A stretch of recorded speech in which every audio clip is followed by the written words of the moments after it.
Ooh, you know what? Not too shabby. I like it. Hyundai has been stepping up their game a lot lately with reliability, the way their cars look. And you know what? I'm starting to become a fan of Hyundai. Ooh. Okay.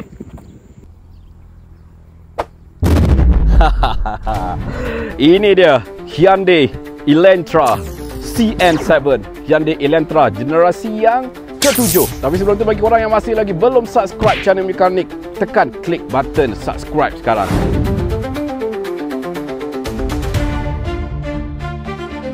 Assalamualaikum dan salam sejahtera. Anda bersama saya Cikgu Zul dalam channel Mekanik. Ini dia kereta paling rare, kereta yang takkan ada dekat Malaysia lagi dah. Model ni memang dah stop production. Hyundai Elantra CN7. Salah satu sebab kenapa aku beli Hyundai Elantra CN7 ni adalah disebabkan model ni sangat-sangat rare. Korang cakap dengan aku, berapa banyak model ni yang korang boleh nampak dekat atas jalan raya dekat Malaysia ni? Dan bagi aku, model Hyundai Elantra CN7 ni adalah merupakan salah satu model yang sangat-sangat rare, sangat unik ada dekat Malaysia. Sebab tu, bila aku nampak iklan daripada Sime Darby Premium Auto Selection Hyundai Elantra CN7 ni ada, aku tak fikir panjang, terus grab. Tapi mesti ada yang cakap, bang, ni kereta Korea lah bang, mana spare part mahal lah bang, tak reliable lah bang. Come on.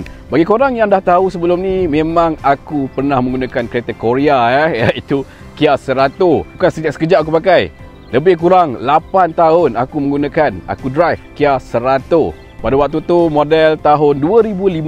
Dan sepanjang 8 tahun aku menggunakan Kia Cerato, tak ada bawa banyak masalah pun. Dan bagi aku, kereta Korea zaman sekarang ni sangat-sangat reliable. Dia tak macam kereta Korea sezaman dengan Nazaria, Naza Citra kan. Kereta Korea lah senang cerita. Sangat-sangat reliable. In fact, dekat pasaran global pun, Kia dan Hyundai, kereta-kereta buatan Korea ni terletak pada carta top 10 kereta yang paling reliable di pasaran global. Cuma biasalah, kita masyarakat, mindset kita rakyat Malaysia ni masih lagi Toyota Honda Pro 2. Betul tak? Dan bagi korang yang sekarang tengah menggunakan kereta Kia maupun Hyundai, korang mesti faham, korang mesti tahu apa yang aku maksudkan. Pengguna-pengguna kereta Korea dekat luar sana, komen dekat bawah kereta apa yang korang guna dan masih lagi tak ada masalah sampailah sekarang. Komen dekat bawah. Okey, bercerita berkenaan dengan Hyundai Elantra ni, ianya adalah merupakan model generasi yang ke-7. Yang mana untuk model Elantra ni sebenarnya dah lama muncul sekitar tahun 1990, generasi yang pertama. Tapi model Elantra ni masuk dekat Malaysia sekitar tahun 2010, iaitu Hyundai Elantra generasi yang kelima atau dikenali sebagai Elantra MD.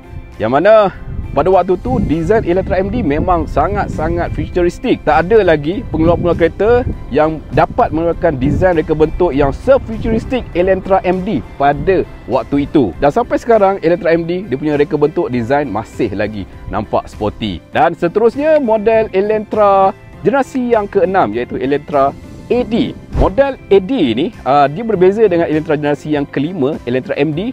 Reka bentuknya lebih ke arah elegan dan juga sporty. Berbanding dengan Elantra MD, dia nampak lebih agresif, lebih stylish. Okey, dan beralih ke model yang terbaru iaitu Elantra CN7 generasi yang ke-7. Ini adalah model terbaru, terkini untuk line up Elantra yang masih lagi dijual di pasaran global. Cumanya untuk model tahun 2025 di faceliftkan, tapi masih lagi model yang sama. Cumanya dekat Malaysia kita takkan dapat model facelift untuk Elantra CN7 ni, sebab untuk model ni dah di stopkan production. Salah satu sebab kenapa Hyundai Elantra ni di stopkan production adalah disebabkan dengan jualannya yang agak kurang merangsangkan.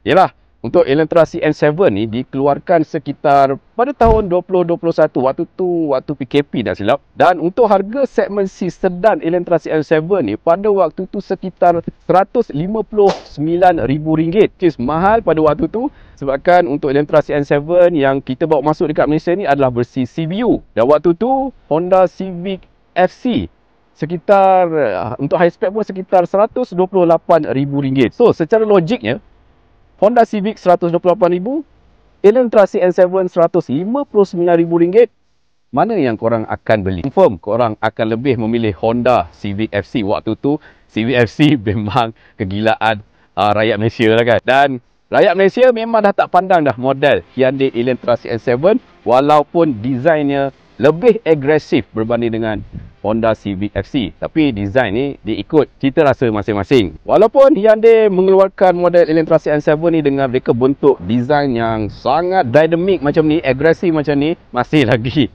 tak mampu untuk memenangi hati rakyat Malaysia untuk membeli model ni. Disebabkan itulah model Hyundai Elantra CN7 ni di stopkan production sebab tak laku baik. Dan that's why aku kata model ni sangat-sangat rare. So bila aku nampak dekat Sang Dabi Auto Selection ada jual Hyundai Elantra CN7 ni, tak perlu fikir panjang, ambil terus. Bagi aku sebagai bekas pengguna kereta Korea, aku sangat-sangat yakin dengan brand daripada Kia dan juga Hyundai. Sebab Kia dan Hyundai ni sebenarnya company yang berlainan tapi di bawah payung yang sama. Enjin sama, gearbox sama, powertrain yang sama. Cumanya berbeza daripada segi design. Okey, bercerita berkenaan dengan design. Kau tengok Elantra CN7 ni, dia punya design walaupun tahun 2020, untuk tahun 2025 masih lagi nampak sangat sporty, very futuristic. Kau tengok je lah dia punya bahagian grill dia sangat-sangat besar, menggunakan kemasan diamond ataupun jewel. Hyundai sendiri mengatakan design ni dia ambil daripada bentuk jewel ataupun permata ataupun diamond. That's why dinamakan sebagai parametric jewel design untuk Hyundai Elantra CN7. Banyak segi-segi design yang tajam yang digunakan pada Elantra CN7 resemble pada permata ataupun diamond itu sendiri. Kau tengok dia punya bahagian sisi pun menggunakan kemasan diamond ataupun jewel. Dia punya body line, dia punya body shoulder sangat-sangat mempunyai line yang tajam, nampak sangat 3D. Bagi aku bahagian side profile pada CN7 ni memang very sexy. Nampak sangat modern. Dan bahagian belakang dan bumbung belakang ni jenis macam coupe punya sedan kan. So nampak very sporty, sebuah sedan yang sangat sporty. Tapi yang paling aku suka sekali adalah bahagian belakang dia punya bontot. Pada Elantra CN7 ni memang sangat-sangat seksi. Kau tengok dia punya bonnet belakang ni dah macam ada dark spoiler kan. Tak ada pun. Tapi desainnya very agresif lah bagi aku dari persegi desain belakang ni kan.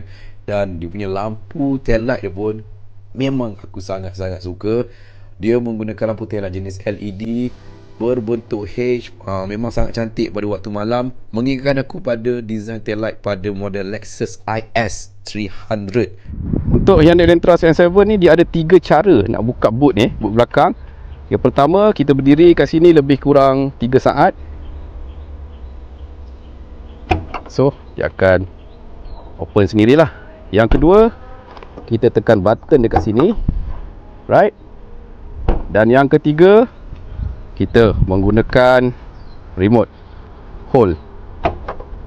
Okey. Ada 3 cara kita nak buka boot belakang pada Elantra CN7.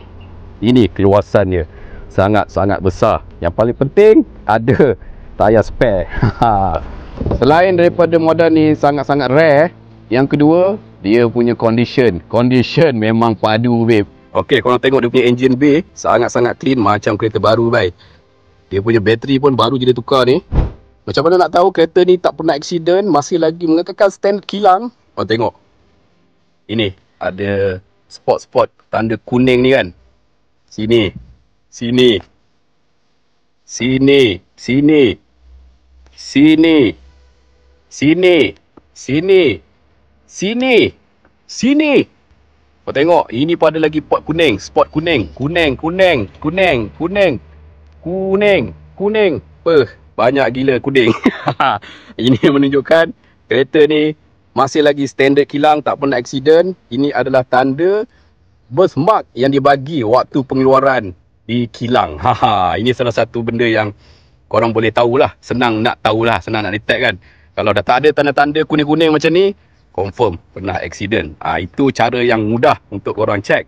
Kereta ni memang sangat-sangat melecun condition. 10 out of 10. Mantap. Yang paling nak tahu kereta ni Memang standard kilang punya kan. Kalau tayar dia masih lagi standard. Lagi-lagi kau tengok tayar dekat bahagian belakang ni. Tayar belakang ni, bunga dia masih lagi tebal tak percaya orang tengok. Tahun 2020, owner sebelum ni masih lagi tak pernah tukar tayar original daripada kilang ni. Dia punya bulu-bulu ni, kau tengok ni, ada bulu-bulu ni masih lagi ada. Dan terbuktilah kereta ni memang mileage-nya rendah, 26,000 km. Memang logik lah condition tayar yang masih lagi cantik macam ni lah. Tapi kita akan tukar lah sebab tayar dah terlalu lama sangat. Dah dekat 5 tahun tayar ni, 2020, sekarang dah 2025. So memang ini benda pertama yang wajib aku tukar lah. Selain itu korang tengok dia punya pillar ni, getah-getah masih lagi cantik.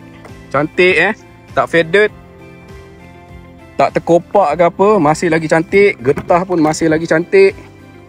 Tengok, getah masih lagi cun. Apa lagi yang nak menunjukkan kereta ni, dia punya mileage dia memang betul-betul 26,000 km. Tapi sekarang bukan 26,000 lah.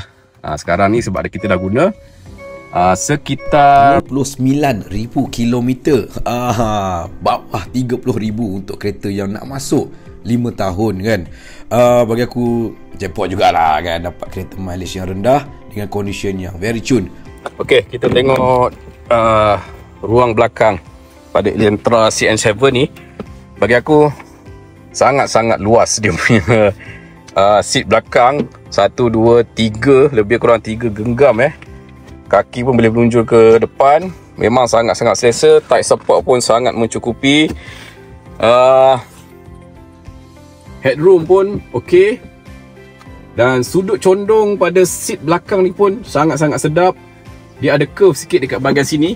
Ada curve sikit dekat bahagian badan ni. So dia support kedudukan badan yang selesa lah. Sangat sedap.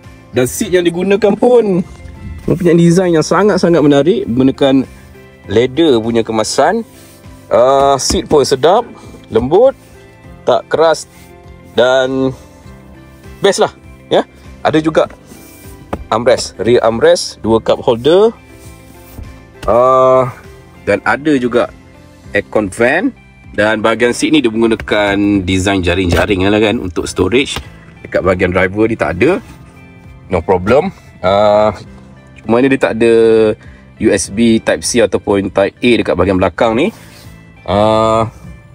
Dia punya design door trim bahagian belakang ni dia agak simple sikit berbanding dengan design door panel pada bahagian depan. Tapi overall memang sangat-sangat puas hati lah dia punya ruang belakang pada Hyundai Elantra CN7 ni. Aku boleh katakan ruang belakang ni lebih kurang macam yang terdapat pada Honda Civic FE. In fact, dia punya wheelbase pun lebih kurang je macam Honda Civic FE. Menariknya dia punya design depan ni kan, cockpit dia, cabin dia memang sangat-sangat moden lah. Okay, kita tengok bahagian depan ni. Macam aku cakap tadi, dia menggunakan horizontal dash, IHU. Sebelum tu, seat dengan kemasan yang cantik ada corak-corak macam ni. Ni, dia menggunakan 8-way power seat adjustment. Ada lumbar support, lumbar support yang mana tak ada pada Honda Civic FE. Sebab tu kalau korang naik Honda Civic FE, duduk dekat seat dia dah lah keras. Dia tak ada lumbar support pula tu. So untuk long distance memang sangat-sangat sakit pinggang lah duduk dekat Civic FE. Tapi tidak pada Elantra CN7 ni. Memang sangat-sangat selesa. Dan dia pun tak terlalu rendah macam yang terdapat pada Civic FE. Kedudukannya lebih tinggi sikit. So agak selesa untuk korang bawa parent korang yang dah berumur. Memang tak banyak komplain lah. Kalau korang bawa Civic FE, bawa mak ayah korang, memang parent korang kau punya tak puas hati kan. Kenapa seat dia rendah sangat, kenapa seat dia keras, macam-macam lah. Korang pengguna Civic FE, betul tak? Yang paling style dia punya meter cluster. Kau tengok, dia punya meter cluster paparan ni berubah mengikut drive mode. Untuk Elantra ni dia ada 4 mode normal, dia ada eco, dia ada sport dan juga dia ada smart. Setiap pertukaran drive mode tu, paparan meter cluster pun berubah. Memang ini betul fully digital meter cluster. Dan Elantra CN7 ni juga dia ada wireless Apple CarPlay dan juga Android Auto. Yang mana aku surprise sekali dia punya IHU very responsive, tak ada lag pun. Walaupun model ni tahun 2020-2021. Dan surprisingly untuk Elantra CN7 ni dia ada features ventilated seat pada bahagian driver dan juga passenger. Yang mana features ni tak ada pada Honda Civic FE. Ada juga heated seat dan ada juga heated steering wheel. Yang mana function ni kita jarang guna lah. Kalau guna pun dekat Cameron kan. Tapi better ada daripada tak ada. Dan untuk Elantra CN7 ni juga dia ada dual climate control. Yang mana features ni tak ada pada Honda Civic FE. Yang Honda Civic FE menggunakan single climate control sahaja. Selain itu, untuk Elantra CN7 ni dilengkapi juga dengan sistem ADAS 2.0 seperti Lane Keep Assist, Forward Collision Warning, AEB, RCTA, Recross Traffic Alert, yang mana RCTA ni tak ada pada Honda Civic FE. Ada Blind Spot Monitor, juga tak ada pada Honda Civic FE, ada pada Elantra CN7. Itu yang aku nak kata. Daripada segi safety features, Elantra CN7 ni dia lebih lengkap lah, lebih cukup berbanding dengan Honda Civic FE. So, itu berkenaan dengan Hyundai Elantra CN7. Setakat ni aku memang suka kereta ni. Masih lagi dalam waranti sehingga 2026. Mileage pun sangat-sangat rendah. Condition kereta pun sangat-sangat perfect. Bagi aku, ini adalah pembelian yang sangat-sangat berbaloi untuk kereta used car. Yang paling penting, di bawah naungan Sandabi Auto Selection. So kalau korang nak beli kereta second hand terpakai yang berkualiti, belilah di Sandabi Auto Selection. Cumanya, aku rasa masih lagi ada benda yang perlu ditambah baik untuk Elantra CN7 ni. Yang pertama sekali adalah dia punya ni, tayar. Design rim bagi aku agak kurang menarik sikit. Tayar pun kecil ya, 17 inci. So, benda pertama yang aku nak tukar untuk Elantra CN7 ni adalah tayar dan juga dia punya rim. Mungkin kita akan upkan sikit, 18 inci. Okey, untuk next video, tayar apa aku akan pakai, rim apa yang aku akan tukar, korang tunggu next video berkenaan dengan Elantra CN7 ni. Tak sabar nak tukar rim tayar pada Elantra CN7 ni. Confirm lagi padu babe. Stay tune.